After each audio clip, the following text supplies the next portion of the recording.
In 1974, Irving Goffman published a book called Frame Analysis that, along with Gregory Bateson's teachings in the early 50s, formed the beginning of what would be known later as frame control. Then, as you may know, it has been popularized in the book The Game by Neil Strauss, and many dating coaches or personal development gurus have explained, according to them, what was the frame control and how to develop it. From all the teachings out there, we can find very positive advice that can enhance your communication skills, and some terrible advice that resembles more psychological manipulation than anything else. To start from the best definition, what I think is the best definition, we can say that a frame in a conversation is the assembly of beliefs that you and the other person hold about the situation or the conversation at hand. Consequently, starting from this definition, frame control is simply about understanding where the mismatch is between your assumptions about the conversation and the other person's assumptions about the same conversation, where specifically is the mismatch between both of your worldviews or both of your assumptions, and deciding where do you want to lead that conversation from there. But this is also where things get tricky, because let's say you have perfectly understood where you wanted to lead that conversation. The other person is maybe not going to let you lead the conversation where you want to lead it. So how specifically can you lead the conversation wherever you want, no matter who you interact with? Well, that is the topic of this video. Because in my perspective, frame control, or the lack of abilities to control the frame, one or the other, is just the perception you have of yourself. It is just about how do you see yourself unconsciously, what do you think of yourself unconsciously, and how those implicit beliefs are going to alter the way the conversation is being handled. The way people respond to you at any time, no matter what the topic of conversation is about, is a direct reflection of the beliefs you hold about yourself. If you think you are uninteresting and that no one should love you, guess what? The conversation is not going to go well, even if you have the most impressive, intense, advanced sleight of mouth techniques to lead, or negotiation tricks to lead the conversation. Even with that, people are just not going to listen to you or to respond to you positively, because you hold negative assumptions about yourself. To uncover such reflections and to identify if there is any negative assumptions you have about yourself, and if yes, what are they, you can simply ask yourself, what would you say if you were seeing yourself in the mirror? If you were looking at yourself in the mirror from an outside perspective, what would you say about yourself? Even better, if it is in a dating context, if you want to date a girl you find attractive, if you were that girl, would you date yourself? Simple question. If you were the kind of girls you want to date, would you really want yourself? Would you really want to know yourself? Would you want to engage with yourself? And if the answer is not a very clear yes, why is it not a clear yes? It should be a very clear, of course they should meet me, of course. Why not? Why should they not if they don't? Or if you think they won't be interested by you, girls or even business partners or anyone you want to interact with, should they like you? If the answer is not an absolute clear yes, why? Why is it not a clear yes? Those questions will unveil any potential insecurities or maybe uncomfortable thoughts or feelings you have about who you are at this current stage of your life, which is always evolving and can update in a few weeks or a few months. At this point, maybe you have negative assumptions about yourself, and those assumptions are what stands out in a conversation. If anyone else is able to shut you down or trigger your feelings in some unpleasant ways, then maybe you had a negative perception of yourself, or you have allowed that person's frame to get you stuck, to swallow you somehow. If you have allowed that person's frame to swallow you, it means there was some vulnerabilities, some insecurities inside you that haven't been yet taken care of. And to that extent, I would like to share with you the best book that has helped me personally with that. It is called Vocal Leadership by Arthur Joseph, and it is a book about vocal coaching. I learned a lot more about that in the last few years, but in that book there is a great exercise that explains whenever you speak, your voice is going to translate your identity. Your voice, at any moment where you speak, where you use those notes and this rhythm to communicate feelings, thoughts and ideas to anyone else, your identity is going to transpire through that.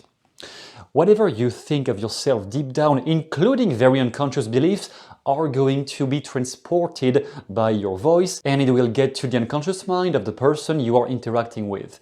Therefore, the vulnerabilities you may have will get transparent, whether you want it or not, in the conversation, and maybe get you into very uncomfortable situations if you haven't taken care of this.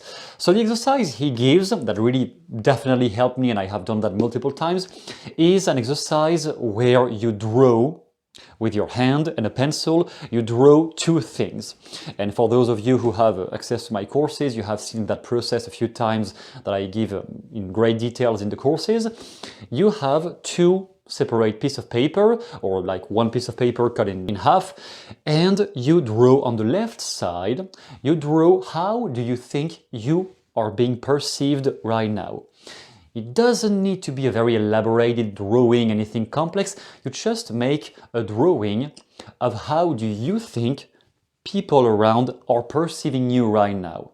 If you had to make a representation visually of what people would say or what people would feel or would think about you whenever they see you, whenever they interact with you, whenever they think about you, what do they see?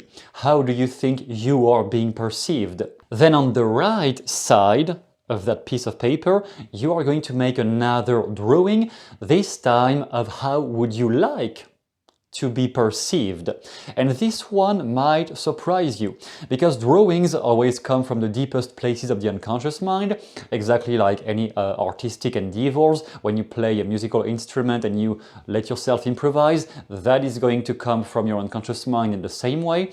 Therefore, when you make that drawing about how do you want, how would you like to be perceived, simply you are going to unveil things you were maybe not aware of so far.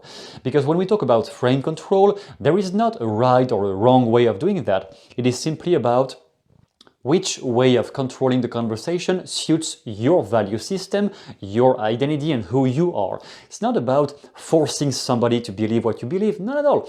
It is about establishing boundaries that relate to you. And how can you possibly know which boundaries are not to be crossed? By making a representation that will remain clear in your mind for how far can people go with you, and from which point do you need to stop them and show them the exit, show them the door, because it is the end of the relationship. As long as you have a clear idea in mind of where is the limit, you can always maintain your frame in any conversation. So when you have those two drawings, the one where you know you are currently being perceived, and the one that resembles something you would like to be perceived as, and you can include other people on the drawing, you can use colors or not. I usually don't use colors anyway to go fast. You can do whatever you want. When you have those two, you can simply draw an arrow from the first one to the second one. You just draw a line and you write down for yourself what are three adjectives that would explain who this new person is. What are three adjectives or adverbs or nouns, whatever, that describe perfectly who this next person is? How is this next person behaving, responding, communicating? Three adjectives explaining very easily who that next person is. Then you rehearse that, and then you can ask yourself, whenever you are in the middle of a conversation that is kind of confrontational for you or difficult to remain agreeable in the conversation, you can ask yourself, how would that person respond? If you have written, well, that person I had just drew on the right side, that person would be extremely assertive. Great. How does an assertive person respond in this kind of conversation? In the kind of conversation I have been stuck into at this point, how does an assertive person, just right there, how does an assertive person respond? And how can you develop those communication skills more and more? Then if there is really too many blockages, maybe you need to go to therapy for a while.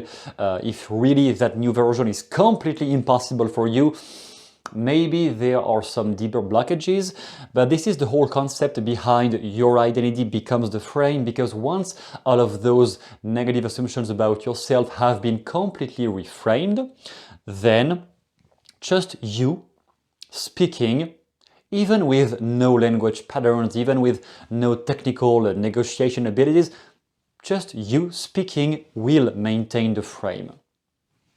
You alone. You won't need any tools, any techniques. Just you alone, yourself, is maintaining the frame, because you have worked on yourself enough. You have developed the kind of supporting beliefs, evidence, and assumptions that let you know deep down that yes, you deserve to earn fucking respect in the conversation, because this is who you are by now.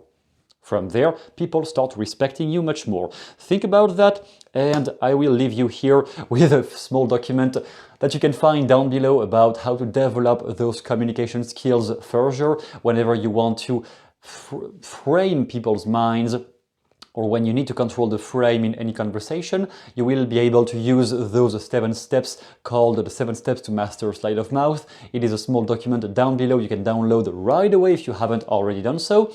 And in any case, enjoy your reading, enjoy your watching. I hope you have a good day right now, and see you soon in the next video.